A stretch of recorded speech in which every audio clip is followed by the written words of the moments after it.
समज चांगलं झालं बघ. पर बा म्हणून मला तेव्हा बी तुझी काळजी वाटत होती आणि आता बी काळजीच वाटते या. अगं मलाच नाही आम्हा समजायची तुझी काळजी वाटते बघ. पर एक ध्यानात ठेव, आता तुला ठरवायचं आहे आता राहायचं का नाही ते.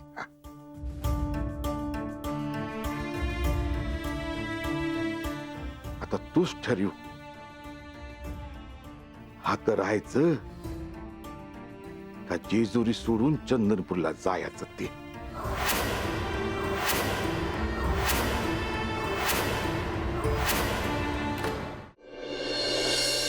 होय बाळ, आता जे काय ठरवायचं असेल ते तुझं तूच ठरव.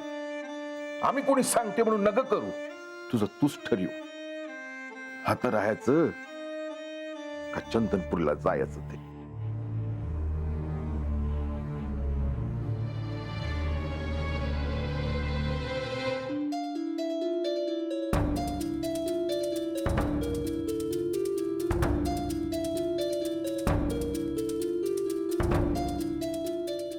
कुणास ठाव असं कशा पायी होतंय ते. एकीकडे असं वाटतं का आता नग राहायला,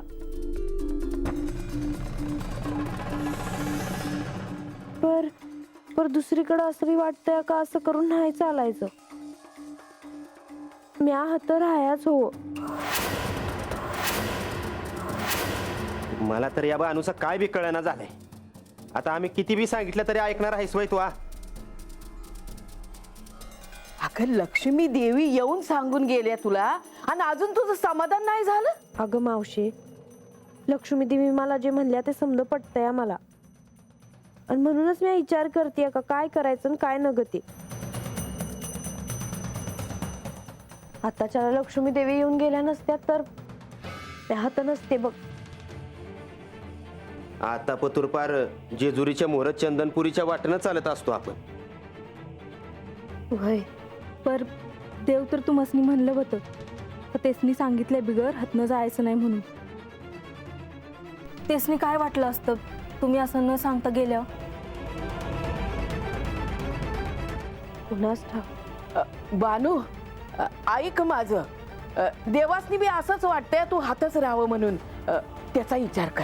हे शेवंती, आता तिला ठरवू दे काय करायचं ते.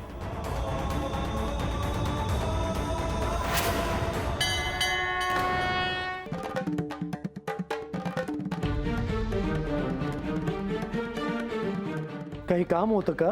भाईजी सांगावा घेऊन आलो होतो बघा. काय सांगावं आहे? जी लक्ष्मी देवी गडावर येत आहेत, म्हणजे आता येतीलच बघा हात त्या, आणि ह्योच सांगावा घेऊन आलो होतो. या तुम्ही.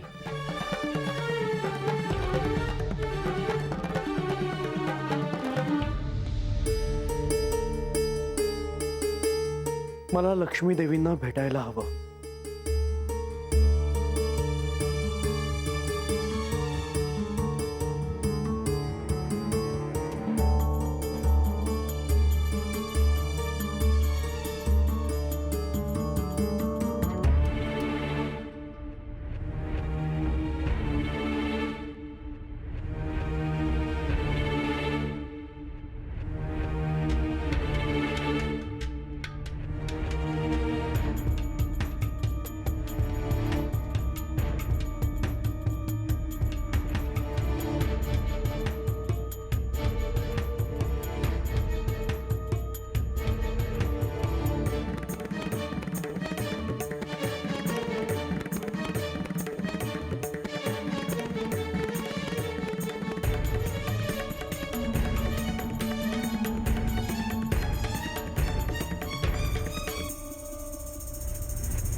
आपण गडावर येत असल्याची वार्ता कळली म्हणून त्वरित आपली भेट घेण्याकरता आलो.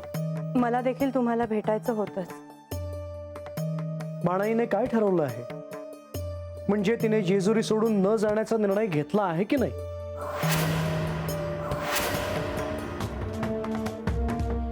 देवी, आपण अशा मौन का? तुमच्यात आणि बाणाईमध्ये जे काही बोलणं झालं त्याबद्दल आपण काहीच का बोलत नाही? काय झालंय? मी माझ्या परीने तिला समजावायचा प्रयत्न केला, परंतु तिने अजूनही काही निर्णय घेतलेला नाही. म्हणजे यावर अजून काही मार्ग मिळाला नाही तर? हो, परंतु मी तिला एक सांगितलं आहे. काय देवी? तिने जेजुरी सोडून जाऊ नये म्हणूनच अर्थात मला हा निर्णय घ्यावा लागला. तुम्ही तिला काय सांगितलं आहे?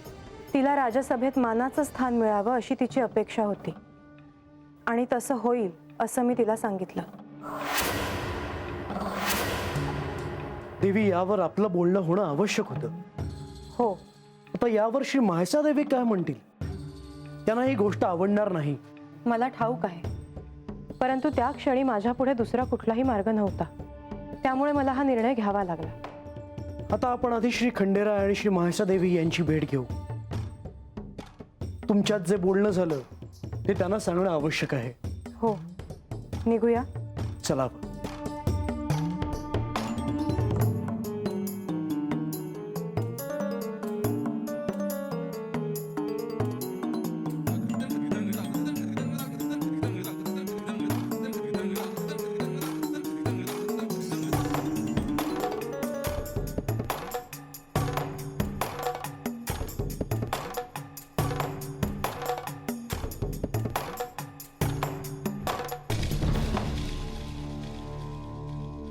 म्हाळसा,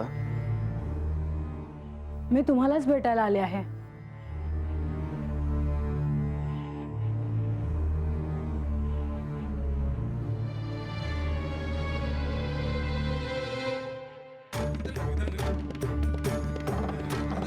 म्हाळसा, बोल, काय झालं? लक्ष्मीदेवी गडावर आल्या आहेत अशी वार्ता आली. होय, मला देखील ही वार्ता कळली आहे. आपण त्यांना भेटायला जायचं का? म्हाळसा, मला खात्री आहे की लक्ष्मी देवी आणि प्रधानजी गडावर आल्यावर आपल्याला निश्चितच भेटतील. त्यांना त्यांच्यावरील कार्याची आणि त्यांच्यावर असलेल्या दायित्वाची पूर्णपणे जाणीव आहे. ते तर आहेच, पण लक्ष्मीदेवी बानूला थांबवण्यासाठी भेटायला गेल्या होत्या. बानूत आणि लक्ष्मीदेवींमध्ये काय बोलणं झालं आहे हे ऐकण्याची माझी उत्सुकता आता वाढली आहे. म्हाळसा, मला देखील तिथे काय घडलं आहे हे जाणून घ्यायचं आहेच. लवकरच प्रधानजी, लक्ष्मी देवी आणि आपण एकत्रित भेटू. हो, बानूने काय निर्णय घेतला आहे हे ऐकायला हवं, म्हणजे आपण पुढे काय करायचं हा निर्णय आपल्याला घेता येईल. होय.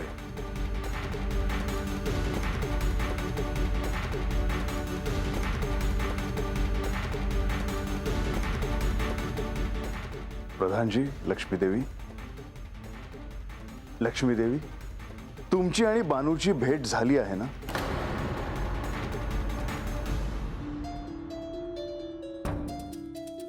हो, माझी आणि बानूची भेट झाली.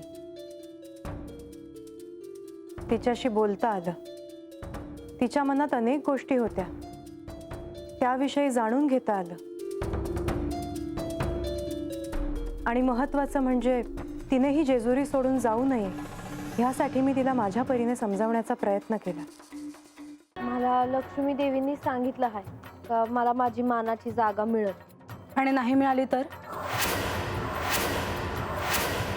बानू, आजपर्यंत तू सहानुभूती मिळवून कटकारस्थान करून तुला जे हवं ते प्राप्त केलंस, आणि आजही तू तेच करते आहेस. तुम्हासनी मला माझी मानाची जागा द्यायची नसेल तर हे अगोदर सांगाय होत.